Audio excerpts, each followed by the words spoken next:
Ao time do RH que puxou esse treinamento, esse alinhamento aqui. É importantíssimo a gente estar fazendo isso aqui hoje. Ao time do marketing que deu todo o apoio para a gente poder estar realizando isso aqui. A Otávio, o Renato, todo o time que veio de São Paulo aí presenciar isso.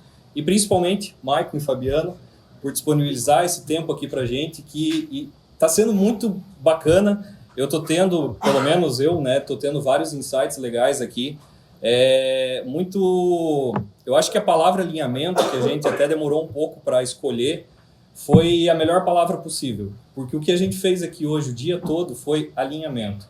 Foi muita coisa, muito questionamento feito aqui pelo Maicon, pelos vendedores, o pessoal do back-office também teve algumas interações, os BDRs, e realmente foram questões que às vezes é óbvio, mas é o que eu costumo dizer, né? O óbvio precisa ser dito.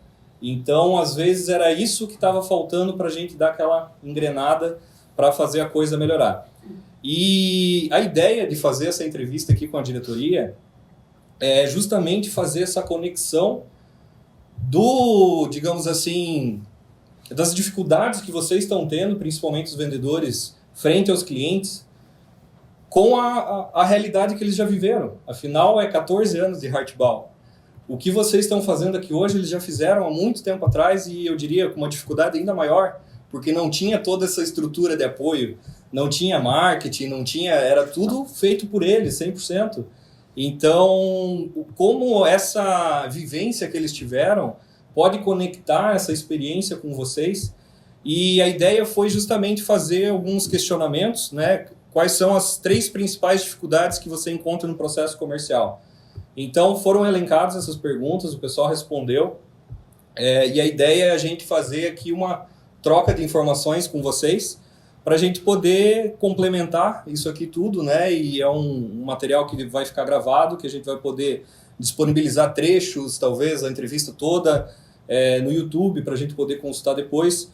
Todo esse alinhamento comercial hoje, do dia todo, ele foi gravado, então a gente vai poder usar eles em algum onboard, em algum outro treinamento de pessoal que vai entrar aí futuramente, que a ideia é justamente que esse time cresça cada vez mais, e ele está crescendo numa velocidade cada vez maior. Então, basicamente, a introdução que eu tinha para fazer era essa, e a gente começa falando um pouquinho da história. E para contar da história, nada melhor do que os caras que fazem parte totalmente dessa história.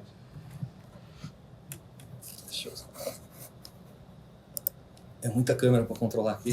Ia fazer a apresentação junto. Soluções completas de suportes modulares e fixação para projetos do futuro. Eu queria que vocês comentassem um pouco sobre essa frase que está sendo basicamente o nosso slogan atual e o quanto isso representa a Hartball como um todo. Eu acho que é uma questão de visão, né? A gente precisa ter uma visão daquilo que nos espera lá na frente, né?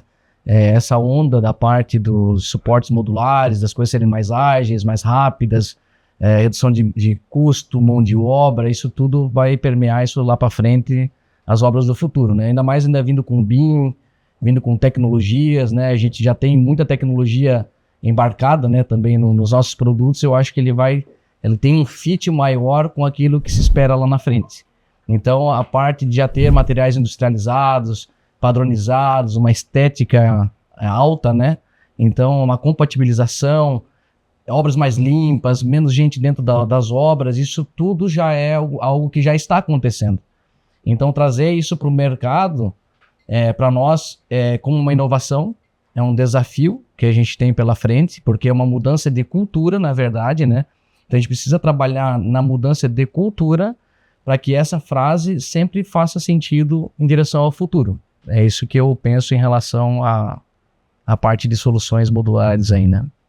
Perfeito. E complementando, né, tudo que o Maico colocou, né, quando a gente pensa nessa frase especificamente, a gente sempre, ao longo desses 14 anos, nós sempre tivemos muitas dificuldades em dizer, resumidamente, o que a Hartball faz, né? Porque são tantas coisas, tantas diferenças em relação à prática tradicional do mercado, que a gente conseguir resumir num slogan é um desafio bastante grande, né? E eu acho que a gente chegar nessa frase aí que, né, surgiu recentemente com todo esse trabalho de planejamento estratégico, a criação de marketing, né? A gente começar a pensar mais nessas questões, né? Traz essa ideia, né, de colocar o futuro, não o futuro como uma coisa distante, mas como uma coisa que é inevitável, que vai acontecer, né? Então a gente vê cada vez tudo muito mais rápido, novas tecnologias, novas ideias, né? E com suportes não vai ser diferente, né? Então nós temos aí desafios, né, com indústria 4.0, com inteligência artificial, com, né, a conectividade, internet das coisas, mídias sociais. Então, tudo aquilo que às vezes parecia tão distante da nossa aplicação, hoje ela está muito mais perto e a gente tem que conectar tudo isso daí. Né? Então, essa suportes inteligentes para engenharias e obras do futuro é uma frase que a gente entende que agora representa um pouquinho daquilo que a gente faz no momento. Né? Então, acho que é um pouco dessa ideia aí. Legal.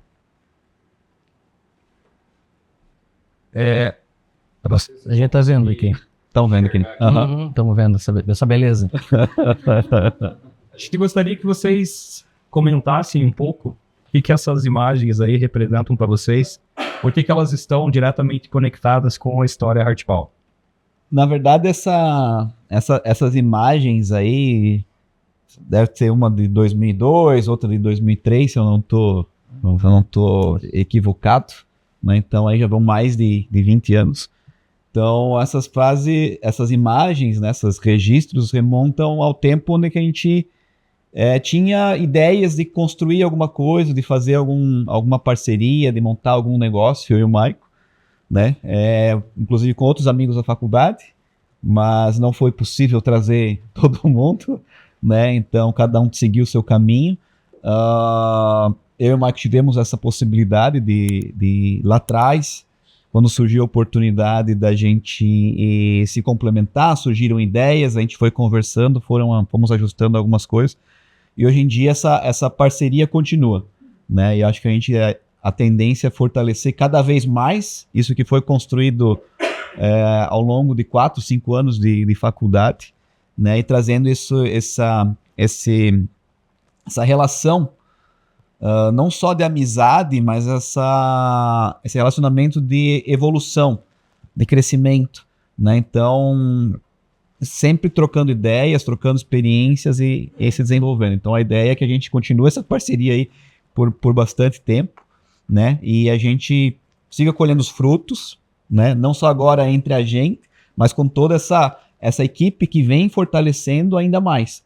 Né? Então, a gente conseguiu construir alguma coisa, a gente aprendeu alguma coisa muito um com o outro, acho que ao longo desse tempo, desses mais de 20 anos que a gente se conhece, mas eu acho que agora a gente vê tudo que essa galera, todos os Start Brothers, cada um vem trazendo, só tende a fortalecer ainda mais essa nossa relação aí. Eu quero comentar um pouquinho dessa imagem. É um level 1, foi amor à primeira vista. Né? Então, assim, eu acredito que essa imagem representa muito o que a gente está tendo na nossa cultura, né? Eu e o Fabiano, desde que nos conhecemos, sempre foi um respeito mútuo entre os dois, uma amizade muito franca, né? De um ajudar o outro, tanto que a gente está ali sentado, acho que não tinha prova naquele dia lá, nós estamos respondendo. E isso é que a gente quer passar para os stakeholders, né? Que são vocês, né? Essas pessoas que estão junto com a gente. Então, essa mesma amizade, respeito que a gente tem de um ajudar o outro, a gente gosta e quer ver isso na nossa equipe, né? Então, assim, um tendo uma dificuldade, o outro ajudando, através do feedback, através do feed forward. Tudo isso, essa imagem, para mim, ela traz desde lá atrás o que a gente está vivendo hoje. Então, é muito bom ver essa imagem, porque hoje a gente sente a mesma alegria, né, de ver vocês aqui, né? Porque como já estamos bastante tempo trabalhando junto, né? Algumas pessoas estão chegando agora e já dizendo que parece que já está um ano aqui dentro. Então, a gente tem uma receptividade muito boa, né? A gente acolhe muito bem as pessoas, né? Eu acredito nisso, e a gente deseja o bem para todo mundo. Então aquela imagem ali, para mim, é eu desejando bem pro Fabiano, ele desejando bem para mim, e aí nós dois juntos ali conseguimos criar algo. Tanto que a gente não sabe nem a prova de quem que é que tá ali, né? Não. Mas a gente tava ali de alguma forma contente com aquela nota. Não foi de alguém, né? De quem foi, como é que foi, Acho que era nossa mesmo. né? Mas tá ali. Certo. Bom, aqui, falando rapidamente, né? O Fabiano Hoffman, ele é o nosso CEO, tem formação em administração com ênfase em comércio exterior. Na verdade, administração, comércio exterior com ênfase em negócios internacionais. Não, é administração com habilitação em comércio exterior. É isso. Esse era o nome na época, né? Legal. Tem um MBA em Business Executive, é casado, pai de 2 filhos, 44 anos, praticante de tênis, adora chocolates, mas está de dieta. Quer complementar alguma coisa do teu currículo? Na verdade, assim, do currículo é isso daí, né? Pequenos ajustes só na nomenclatura dos cursos, né? Mas eu acho que mais do que a educação formal, né? Todo o avanço, né? Que a gente buscou, todo o conhecimento, né? Então, por nas empresas que eu passei, trabalhei, curso de inglês, curso de espanhol, vários cursos, né? Então, isso daí é só um resumo bastante curto, né? Do que eu acho que hoje em dia, especialmente assim, diplomas são importantes, né? Mas a busca pelo aprendizado ela é constante, né? Então, eu fiquei muito feliz esse ano em poder voltar a fazer um curso numa instituição de renome, né? Então, a gente está fazendo um curso na Fundação Dom Cabral, né? E em breve vamos poder adicionar isso ao currículo, né? E acho que a questão aqui é, cara, a educação é importante para todo mundo, né? Então não podemos parar de estudar nunca. Maicon Pereira, nosso CCO, formação em Comércio exterior. Administração, comunicação e comércio exterior. Isso aí. Tem um International Business MBA Executive, também casado, pai de uma filha, 46 anos, praticante de futebol e um apreciador de cerveja. Agora nem tanto, né? Só se for sem glúten. Mas é isso aí. Bom, não, acho que se essa é a apresentação, né? Tem bem casado e com uma filha linda, Manuela. Acho que é isso aí. Legal. Eu não sei se vocês perceberam, né? Mas aqui a gente tem 2 metades do cérebro. A gente considera aqui internamente, eu acho que vocês acabam se considerando um pouco assim também, não se limita apenas isso, mas a gente tem características mais fortes de um cérebro mais racional, por assim dizer, da parte do Fabiano, e uma parte um pouco mais emocional, criativa, por parte do Maicon, e que isso se complementa muito bem. Não que simplesmente um é uma coisa e o outro é outra coisa, eu acho que isso que é o legal dos dois, que existe muito esse complemento entre eles e essa parceria muito forte. Eu acho que até o comentário do amor à primeira vista vem bem a calhar, porque é um relacionamento de longa data e um relacionamento que está muito funcional. Então, dessa união, por assim dizer, surgiu a Heartball, que é a junção das 2 metades do cérebro. E eu gostaria que vocês explicassem um pouquinho uma dúvida que o pessoal sempre tem. O que significa Heartball? Aqui a gente tem, né, que a palavra heart vem de sólido, robusto, firme, do alemão, né? O ball vem de construção e o símbolo representa a velocidade e agilidade, né, os nossos arcos. Eu queria que vocês contassem um pouquinho da história, de como realmente surgiu esse nome, porque é algo que eu lembro do primeiro ano que eu estava aqui, que era meio que todo mundo junto ali na salinha, e do nada vocês começaram a falar sobre isso e eu achei, cara, muito interessante. E é algo que não é todo mundo que tem a oportunidade de entender realmente a fundo de como veio. Eu achei importantíssimo vocês explicarem um pouquinho essa história. A gente tinha, antes do nome Heartball, a empresa tinha um outro nome, uma outra razão social. E a gente, quando a empresa nasceu, o CNPJ nasceu, ele não tinha uma ideia muito clara do que ia ser feito, né? E começou ao longo dos primeiros meses de vida, surgiu realmente e ficou claro que a gente iria caminhar em direção a sistemas de suportação, obras, nesse sentido. E aí a gente foi participar de uma primeira feira, isso em 2011, se eu não me engano, e a gente falou, cara, mas esse nome não tem nada a ver com o nosso negócio. A gente precisa buscar um nome que represente e que venda, né, aquilo que a gente faz. A gente sempre entendeu, apesar de não ter um departamento de marketing, né, nós tínhamos uma mente criativa, né, que pensa, não, vamos então de um nome que venda a empresa, que passe a ideia daquilo que a gente quer, né? E aí a gente precisou, vamos pensar num nome em português. O que a gente faz? É suporte, é abraçadeira, é fixação, é rapidez, é agilidade. É Ville de Joinville, é Brás de Brasil. E aí começou aquela... Abraville. Né, aquelas coisas... Fixobras, essas coisas. Né? E aí, quando a gente viu o nome, a gente já imaginava que a gente queria um nome com o domínio .com.br disponível. E aí toda vez que a gente pensava num nome, a gente ia procurar esse domínio, não estava disponível esses nomes em português. Então, peraí, então vamos lá, né? Nós falamos inglês, importamos, vamos procurar nomes em inglês, né? E aí vai, construction, fast, pipe clamps, e vai criando alguns nomes que, né, primeiramente teriam que soar legais, vender a ideia, e vamos ver se tem o domínio.com.br. Chegávamos nos nomes, não tinha o domínio.com.br. Às vezes a gente se reunia para beber e ficar discutindo nomes. Era bem né? Então era um processo criativo, né? Então todas essas discussões elas não aconteceram uma tarde, uma hora. Formais, assim. Não foram, vamos aguardar um nome, não. São negócios que foi indo, ideias foram surgindo, um voltava de casa, não dormi, fiquei pensando que lá, procurei na internet, né? Até que a gente viu que em inglês não ia achar o nome com domínio.com.br. Então, tivemos a brilhante ideia, vamos para o alemão. Só que eu não falo alemão, Michael não fala alemão, e aí como é que a gente faz? Nos primórdios não existia ChatGPT, né, não existia um Google Tradutor, mas tinha alguns sites que você conseguia descobrir algumas palavras.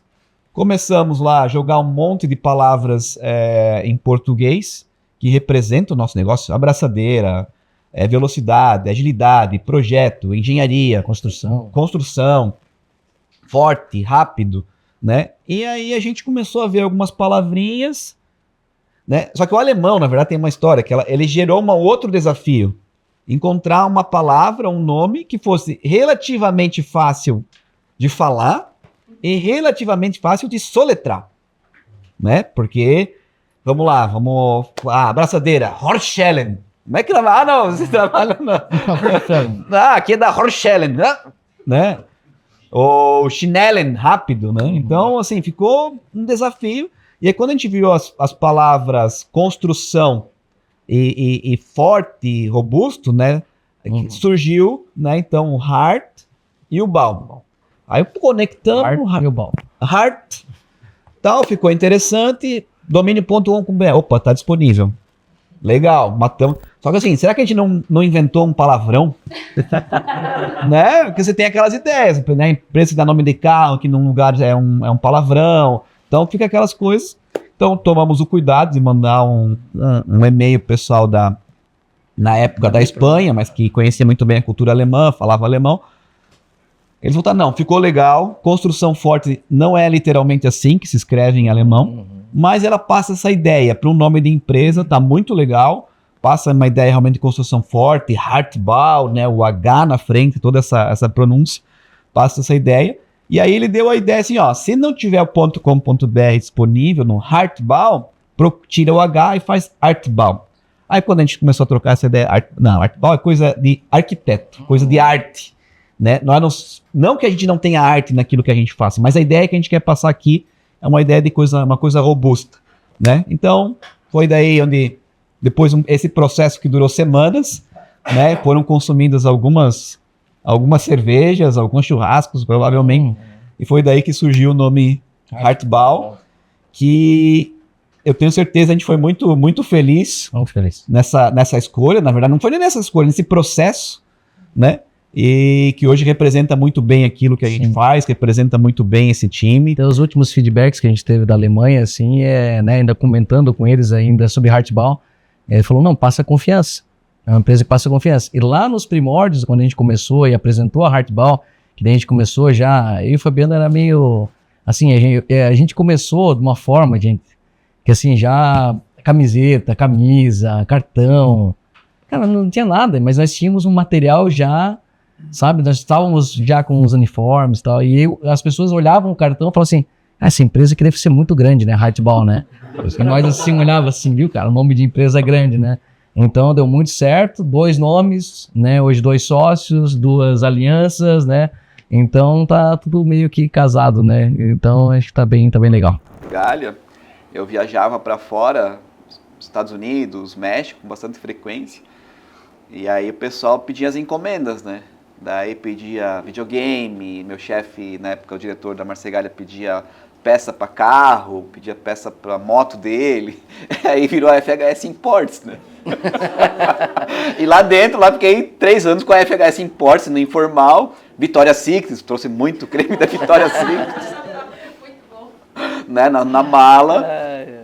E aí, quando eu saí, surgiu por nada e comecei, né? Registrei a CNPJ rápido para ter alguma coisa e logo em seguida o Michael já entrou, já começamos com o sistema de suportação e tal, e aí virou a Hartball.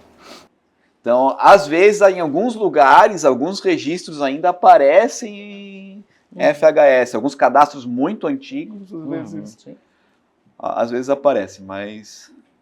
De linha do tempo, né? Então, falando aqui das primeiras importações, se vocês quiserem comentar a respeito das fotos, não sei se vocês estão enxergando bem aí. Pode vir perto se quiser. Ah, sim. 2010, 2000. Acho que eu tenho guardado até hoje, cara, sabia? A trava do lacre do primeiro container eu tenho guardado até hoje, né, em casa. Né? Mas ali em 2010, ali o primeiro nosso grande galpão, né? Foi uma salinha de 12 metros quadrados, onde aparecem várias caixas ali, era uma outra empresa que a gente trabalhava. A gente carregava isso no braço e colocava lá no melhor ambiente disponível que a gente tinha, né?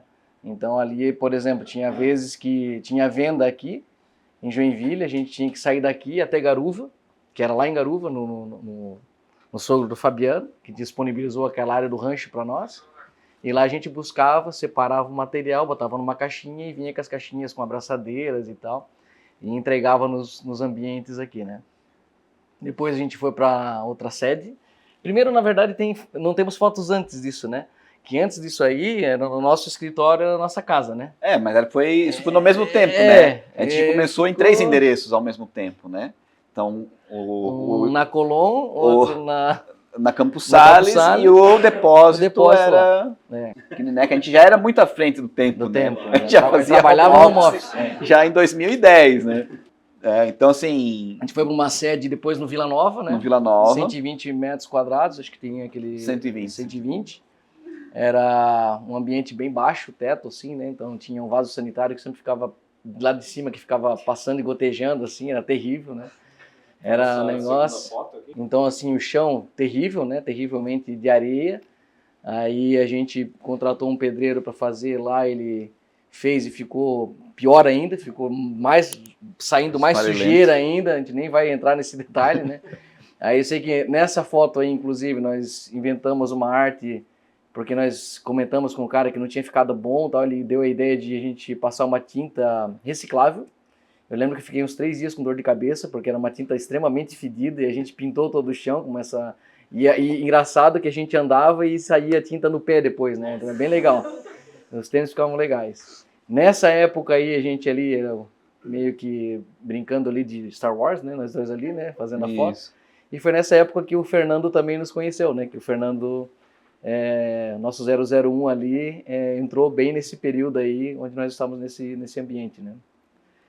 Depois, 2014, a gente deu um salto, né? A gente foi para um galpão de 350 metros quadrados, mais ou menos, 340 por ali. Era um galpão que para o nosso sonho já estava, né?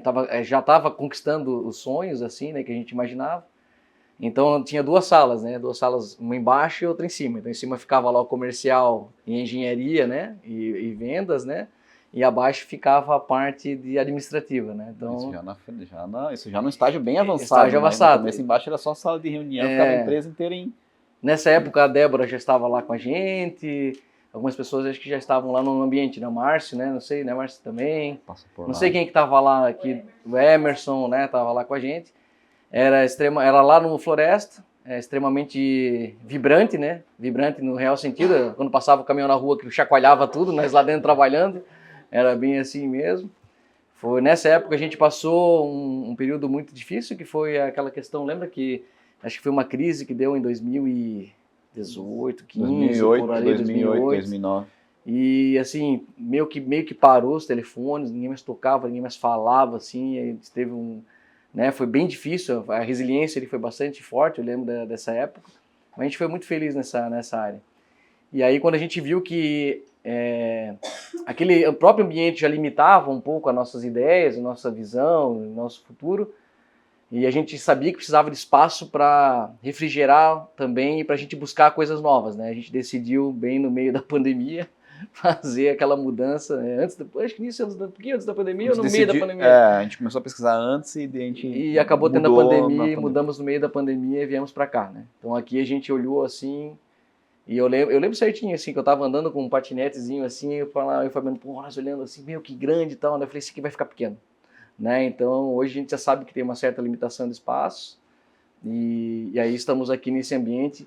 O que para nós, assim, para mim, né, acho que o Fabiano também traz de resultado, né? Hoje ter as pessoas num ambiente confortável. Assim, eu ficava meio chateado nos outros ambientes porque não tinha um conforto para os profissionais, assim, que eu gostaria de dar, sabe? O que eles mereciam, né? E hoje aqui eu fico muito feliz porque a gente consegue entregar isso para vocês, né? Um ambiente decente, bons computadores, banheiros limpos, salas de reunião. Então, assim, eu fico muito feliz, não por mim só, né? Mas fico feliz em ver vocês trabalhando no ambiente que vocês merecem, assim, né? Todo o cuidado que a gente consegue dar para vocês hoje. Isso eu acho magnífico, né?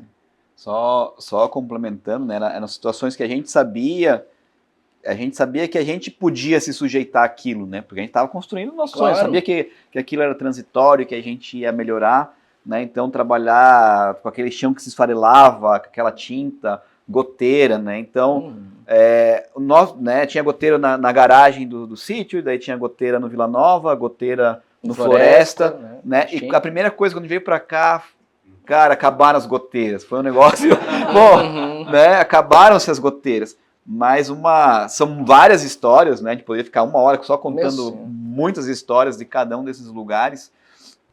Mas pegando um gancho do que o Maicon comentou, na passagem nossa pelo Vila Nova, né? Foi onde a gente fez a primeira contratação. O Fernando tá onde? Tá aí? Tá no cantinho.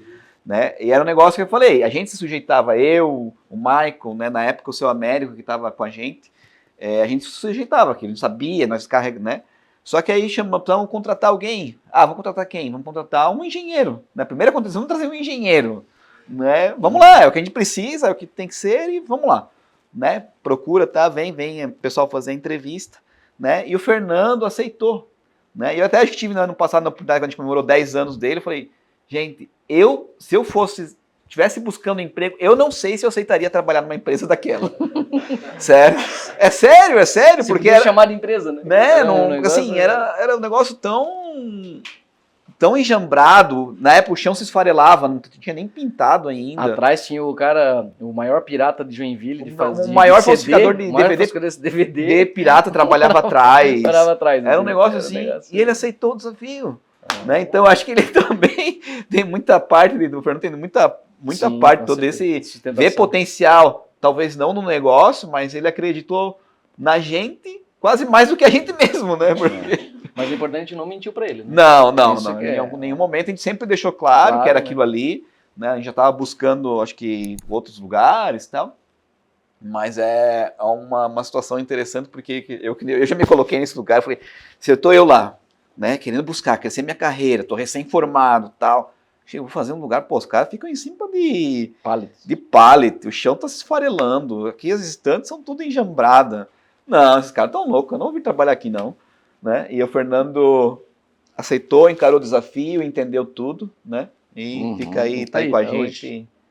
E isso, né, é uma coisa que a gente vê hoje que, de uma certa forma, se repete, né? Mas é um pouquinho mais fácil hoje vender a Hartball, né? Porque cada vez que a gente vai entrevistar, né, hoje em dia a gente entrevista pouco, eu e o Maico, né? Mas a questão é que a gente passou a ideia do que a Hartball faz, de vender a ideia para quem está entrando, porque a gente entende que os Hart Brothers têm que ser o primeiro comprador daquilo que a gente faz.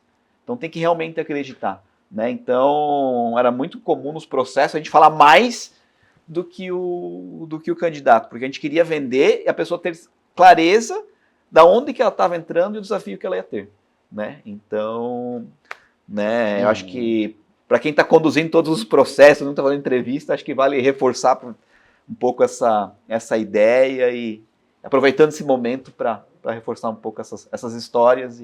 Eu não sei se vocês estão percebendo, mas é esse brilho no olho que eles têm quando eles falam, era isso que eu queria que vocês tivessem um pouquinho disso, porque quando eu tive isso no começo, e eu gosto de comentar, acho que foi 2011, né, que vocês foram na Odialf apresentar os produtos lá, eu trabalhava na empresa, e cara, eu comprei a ideia deles. Eu comprei realmente, porque eu falei, cara, isso aqui vai revolucionar o mercado. Eu só não sei se o mercado está preparado para ter vocês ainda, mas, cara, eu acreditava muito nisso. Aí a gente entrou num projeto e tal, e em função lá dos donos da Odialf, na época, eles acabaram aquele conceito que ainda era caro, que a gente faz isso já há tantos anos, não quero mexer nisso agora, e acabou não dando certo. Mas é muito legal ver essa trajetória, e eu acho que por mais que vocês não estão entrevistando tanto, tendo esse contato inicial, mas eu acho que vocês conseguiram passar muito bem essa mensagem adiante, porque a gente consegue passar isso quando a gente está fazendo entrevistas. Eu falo por mim, que tenho feito várias entrevistas ultimamente, acompanhando com a Lari, com a Mari, eu acho que isso já está bem enraizado na cultura. Então, essa cultura Hart Brothers que vocês criaram, isso a gente está conseguindo multiplicar e passar adiante. Então, é bacana e esse momento era justamente para essa conexão ficar cada vez mais forte e mostrar que realmente nasceu daquela essência lá que vocês trazem com esse espírito de que, cara, vai dar certo. E a gente está levando isso adiante também. Projeto 16. Eu lembro até hoje. Que 3 dias. Pior que lembra pra Lembra? Sebrae, não era? Pior que lembra pra Sebrae, não era? Sebrae. A Débora comentou que tem uma história inusitada por trás do carro. Tupetado de coisa, não sei se estão... Essa foi foi aquele que nós levamos lá pra feira. Acho que foi no carro que carro que era? Aquele ali era o Symbol, né?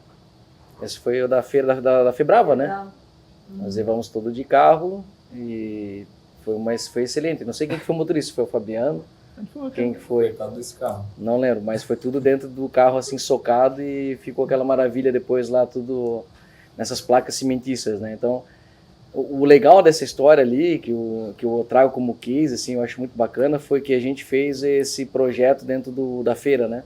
E a Alemanha teve aqui vendo a feira, a Febrava.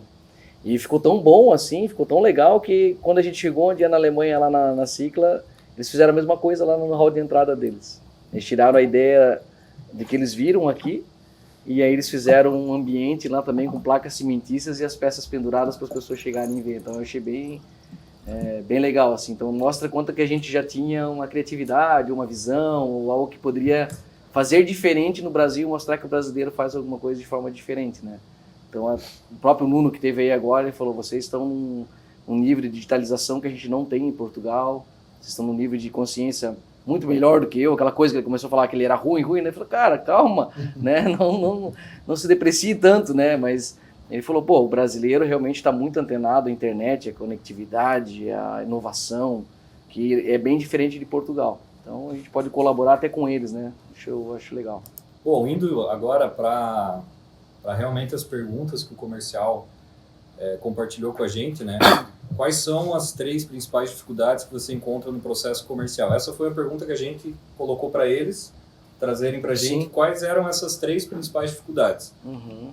A gente acabou dando uma agrupada nas respostas, porque algumas eram muito similares. Uhum. Então, aqui, uma das dificuldades, né? Fazer o potencial cliente entender as soluções Heartball. Vocês teriam dicas de como explicar as nossas soluções de uma forma simplificada para um público que não nos conhece? No início da Heartball, como vocês apresentavam as soluções? A gente não tinha uma visão total de todo o potencial exatamente que a gente poderia chegar se a gente tivesse um conhecimento até maior, né, naquela época. Mas acho que tudo começou da forma certa, mas a gente ficou muito no produto, né? A gente focou muito no estudar a solução.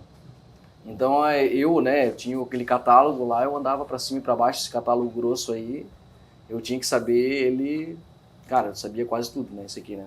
Então esse aqui eu lia, relia, começava a memorizar e tal, esse aqui ajudou bastante, né, na época.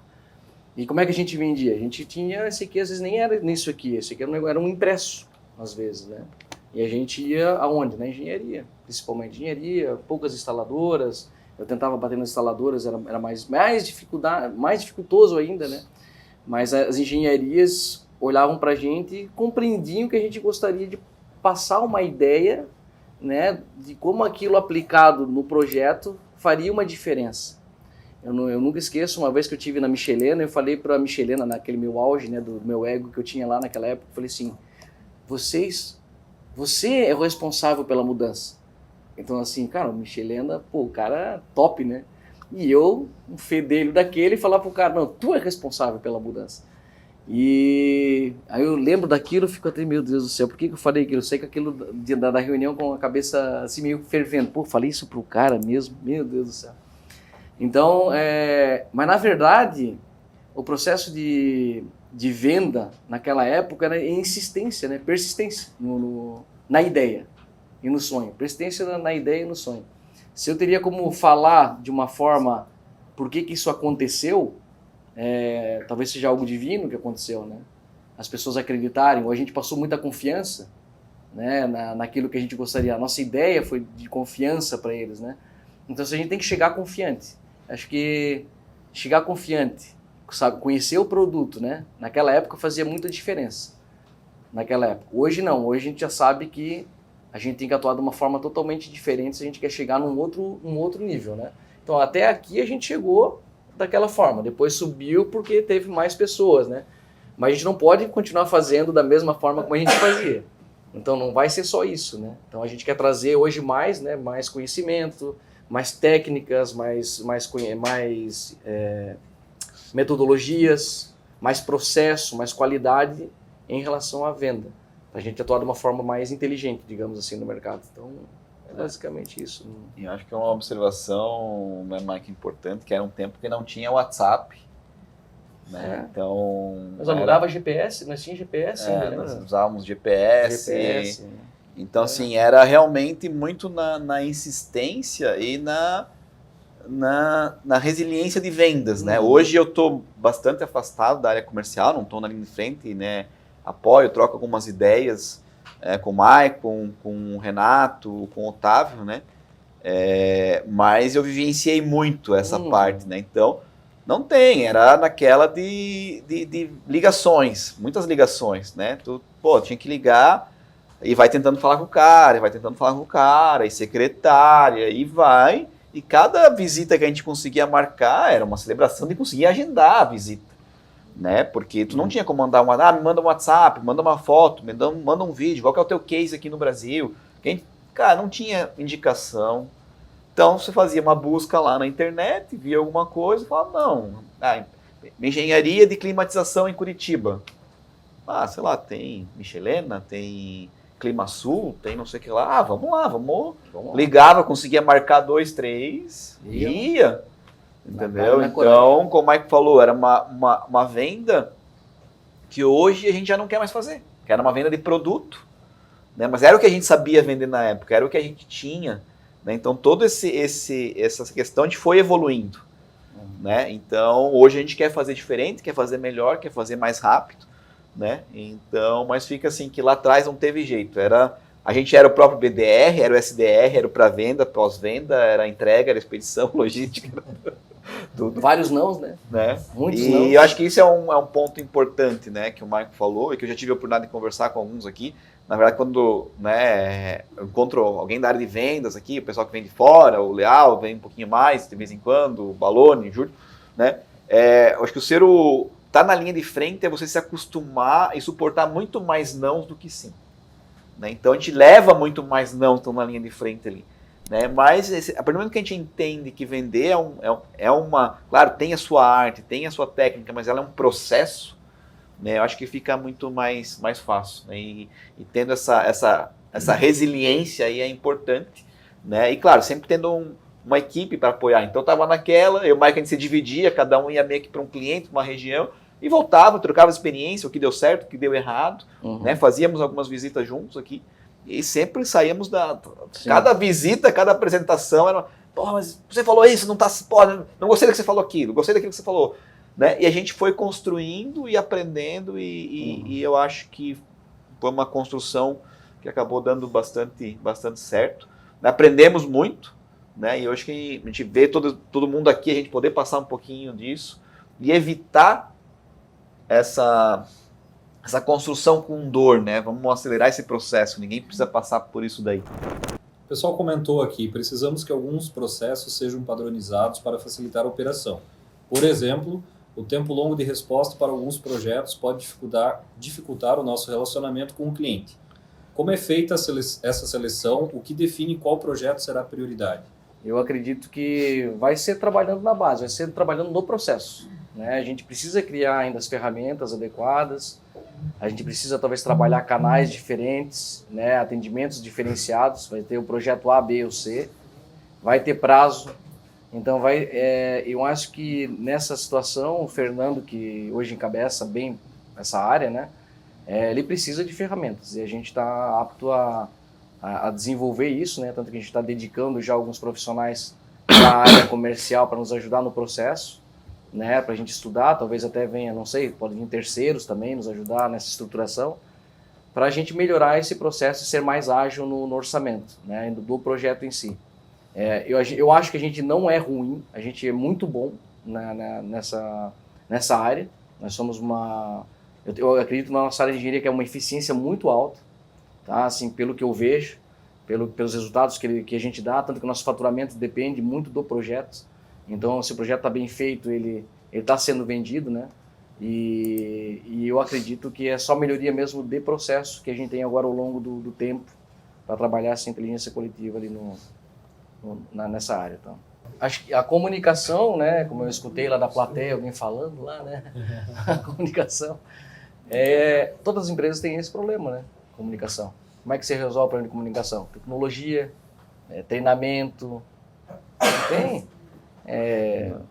Estar mais próximos um ao outro. Então nós vamos ter ali provavelmente áreas mais próximas ali também, de áreas com a mesma sinergia. E eu acho que, então, só aproveitando, né, Mike, para complementar, já que voltou, eu acho que a parte da informação, né, e um pouco da questão, isso acaba surgindo um pouco por questão da cultura também, né? Então o brasileiro não tem um hábito de se planejar, né? Então, por mais que ele vai fazer aquilo daqui a 2 meses, ele quer a resposta para amanhã, né? Então a gente sabe que isso não é possível, né? Então é uma questão da gente organizar, quanto mais informação vem, falar, cara, cliente, você quer um projeto bem feito, você quer uma coisa, né? E organizar isso da melhor forma. Então, quando a informação vem, a gente consegue trabalhar, né? Mas a gente tem que lidar com essa questão cultural. Eu sei que é difícil, a gente está num mundo cada vez mais ansioso, quer tudo cada vez mais rápido. Vamos pôr inteligência artificial para fazer isso em 2 horas, fazer em 1 hora, né? Claro, as tecnologias vêm para ajudar, a gente vai buscar, mas sempre tem um limite, né? Então, temos que encontrar um equilíbrio aí. Tenho certeza, né, que o Fernando está coordenando bem a equipe dele, as tecnologias que ele tem disponíveis, a gente vai tentar trazer todas elas, né, com a ideia de agilizar cada vez mais esse processo, mas a informação e a organização vão ser fundamentais para a gente conduzir bem esse planejamento aí. Quais argumentos podemos utilizar para que o prospect nos receba para uma conversa? Agendar uma primeira reunião é uma das dificuldades encontradas no dia a dia. Hoje eu estou do outro lado, muito mais do outro lado da mesa, né, comprando, trazendo, buscando soluções, contratando parceiros, né? E o que eu vejo de prática que eu abomino, né, são muitas mensagens, muitos e-mails, muitos WhatsApp de gente que eu nunca vi na vida, tentando criar uma conexão que não existe no primeiro e-mail, né? E você olha, cara, o que é isso aqui? Bicho, eu nem leio, né? Então eu fico quando eu tô vendo você falar, cara, tenho certeza que o nosso comercial está fazendo alguma coisa melhor do que isso, né? Porque, cara, eu não vou contratar nada, cara, né? Tá, beleza, tem até algumas coisas, eu sou bastante curioso, né? Então, por natureza, às vezes é uma coisa que chama atenção, deixa eu dar uma olhada no site, deixa eu dar. Alguns eu até guardo para algum momento oportuno de algum serviço, algum produto, alguma coisa assim, né? Mas falando, se esse cara me ligasse, eu ia atender o cara.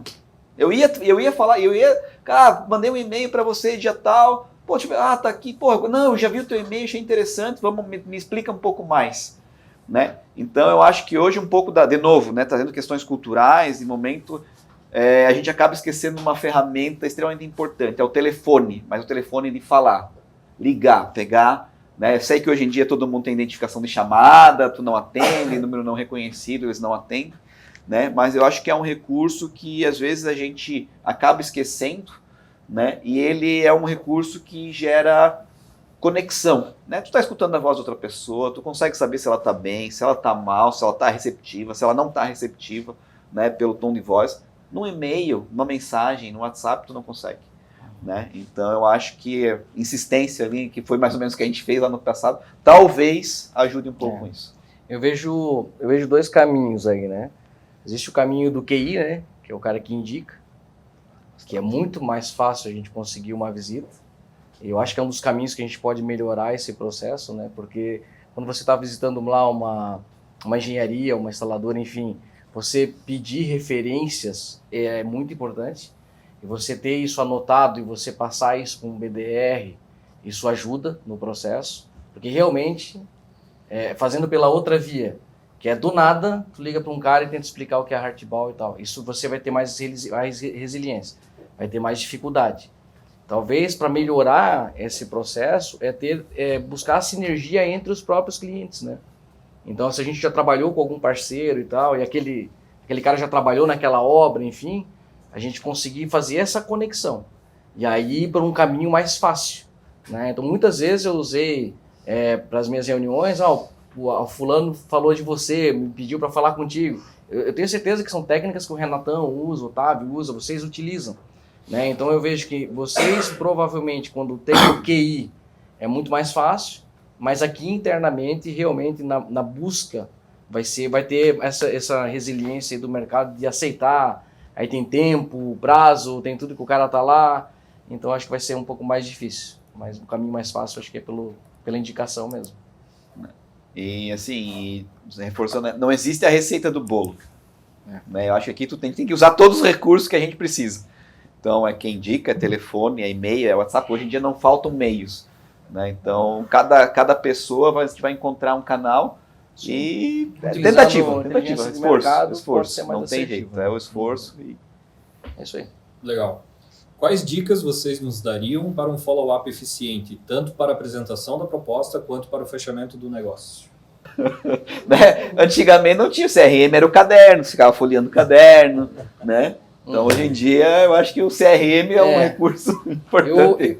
Mas o que nós estávamos comentando hoje, que até surgiu um pouco no insight, acho que eu estava conversando, o vendedor, né, vai ser cada vez mais exigido, né? Então assim, mais consultivo. Então, quando a gente faz uma proposta para o cliente, às vezes a gente só envia para ele. Né? Acho que o Otávio está aí? Está ali, né? Estou anotando. Isso. E o que a gente comentou? A interação do vendedor com a engenharia ela vai ser, no futuro, uma coisa muito importante. Porque a gente vai precisar de vocês lá na frente, conversando também com o cliente, entendendo o projeto dele. Então, hoje a gente conversou, né, em compreender um pouco mais o projeto na entrada e também compreender o projeto e a solução na saída. Então, esse follow-up, ele fica muito mais... Você ganha muito mais valor nisso aí. Deixar só a mercê, trazer projeto, jogar na engenharia, depois devolver para ele sem você saber o que está acontecendo, vai ser complicado. Eu vi esse movimento muito no Renato, no começo, lá quando ele entrou e tal, que ele começava a questionar a suportação que estava sendo especificado. E isso gera uma melhor comunicação, a engenharia entende que precisa ser mais, utilizar suportes mais econômicos, às vezes, soluções paralelas, né? Então, eu acredito que para ter um follow-up mais refinado, né, de conversar com o cliente, ele tem que ver em você o valor, que você compreende do projeto, que você entende. Senão, você acaba só entregando um orçamento e não tendo um comprometimento com ele, sabe? Essa aqui apareceu bastante, tá? Como quebrar a objeção do preço? É o que considero como a principal dificuldade. Isso acho que normal para essa pergunta de preço e tal, acho que é bem comum, né, em todos os ambientes, né? Tem gente que opta pelo preço, tem gente que opta pela qualidade, né? A gente tem que identificar isso no cliente, o que ele quer. Qual que é realmente a dor do cliente em si, né? E ver se a gente está disposto ou não a se adaptar a ele.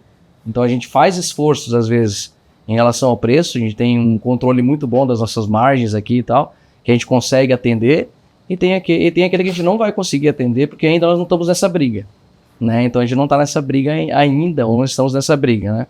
Mas quando o cara fala preço, acho que a gente já está, vamos repetir, né, novamente, né, que a solução embarcada nossa ela é diferenciada, né, saindo do produto. A nossa solução embarcada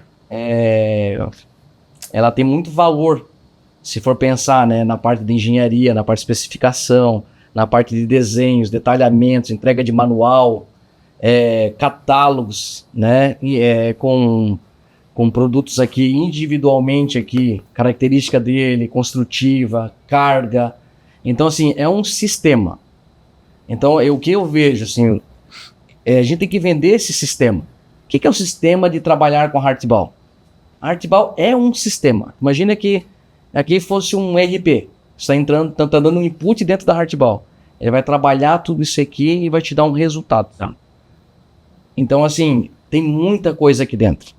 Né? Tem muita gente trabalhando, muita gente preocupada com a logística, muita gente preocupada com a engenharia, com entregar um bom serviço, com um processo. A gente não está vendendo produtos.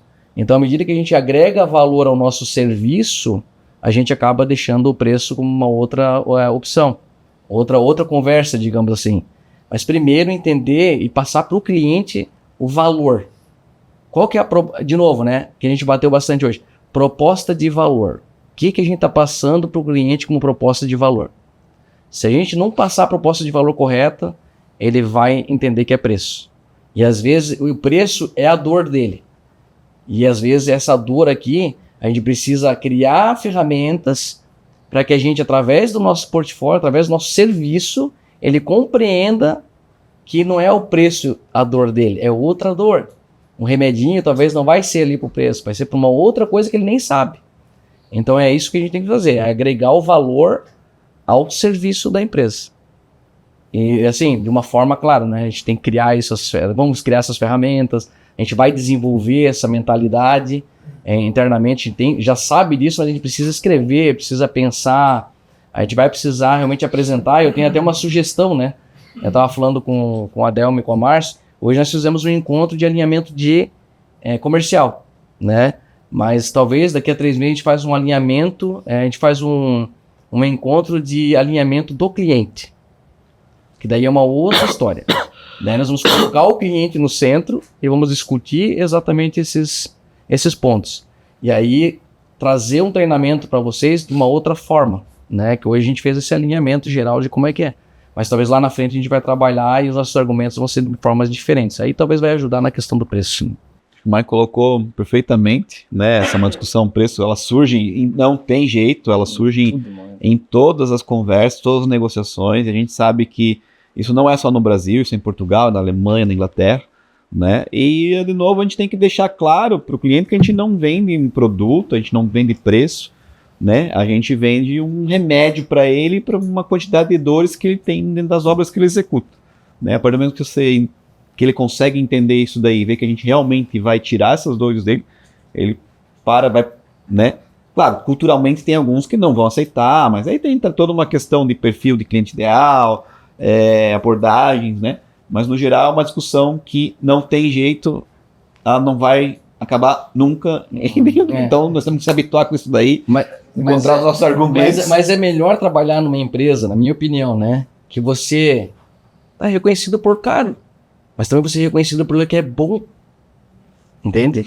Então a gente não tá vendendo aqui embaixo, a gente tá vendendo aqui em cima já valor. Então quem olha para Heartball e vê a nossa marca e vê o nosso processo e tal. Isso aconteceu ontem lá no evento lá. O cara passou internamente para a consultora e falou: a Heartball, cara, empresa muito boa, só que é caro. Beleza? Um Porsche é muito bom, só que é caro, né? Uma Ferrari é muito boa, só que é caro. O problema é quando é muito bom, então vai ser barato. Tem uma coisa estranha aí no caminho. Então a marca já está com um valor no mercado. E a gente vai agora, né?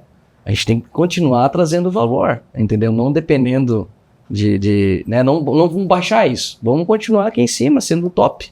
Já na marca. Se a gente já implantou, já tô no mercado, que eu sou caro pra caramba, eu sou bom pra caramba, tem mercado pra esse produto, entendeu? Premium, né?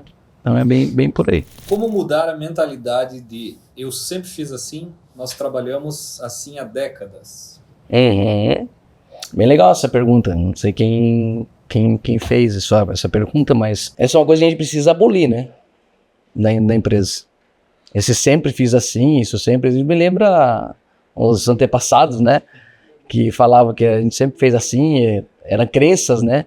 Então eu lembro das surras que eu apanhei por causa disso, né? Eu sempre fiz assim, né? Então, como o Fabiano comentou ali, não é que não existe a receita do bolo, sempre existe uma melhoria de processo, né? Então a gente fez daquela forma, a gente entende que não é da mesma forma que a gente vai chegar em um outro nível, né? Até porque hoje nós temos que falar, tem uma palestra que eu assisti que eu achei muito interessante, falar, hoje nós temos uma equipe muito inteligente, né? Cada um com a sua inteligência, mas ninguém é mais inteligente aqui nessa sala do que todo mundo junto.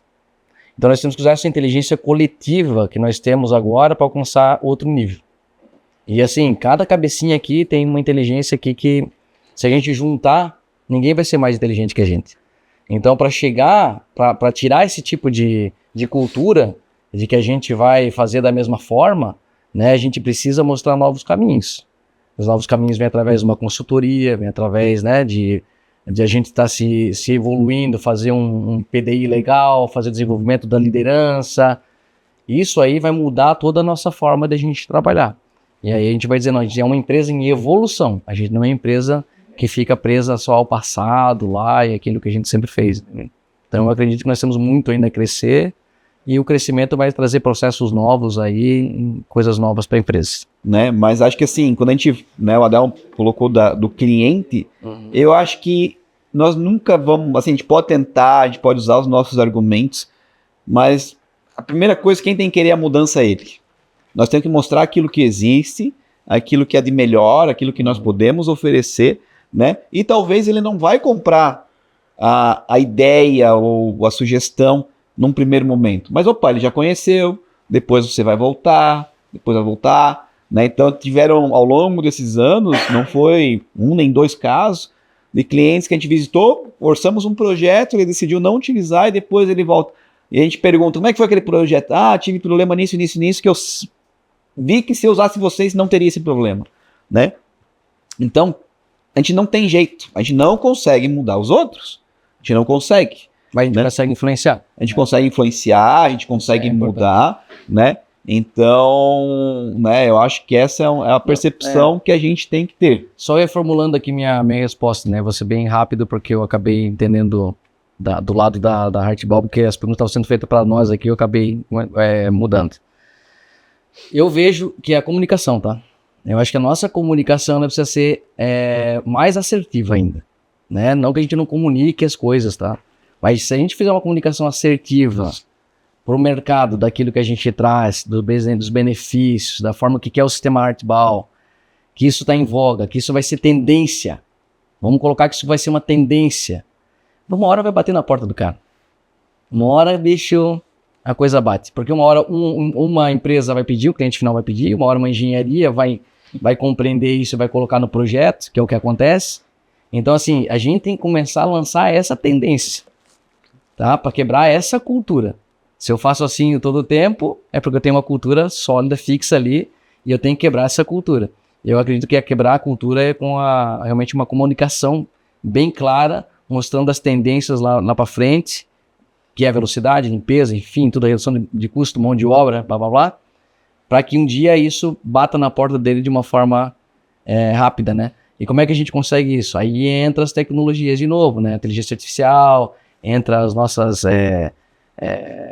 processos aqui de prospecção, né? Entra o marketing, com marketing digital fortíssimo, né? Eu vejo assim que a gente tem que investir no marketing digital cada vez mais, por quê? Porque é por ali que o brasileiro conhece o mercado. Então o marketing digital vai ser bem importante para quebrar esse paradigma aí, cara.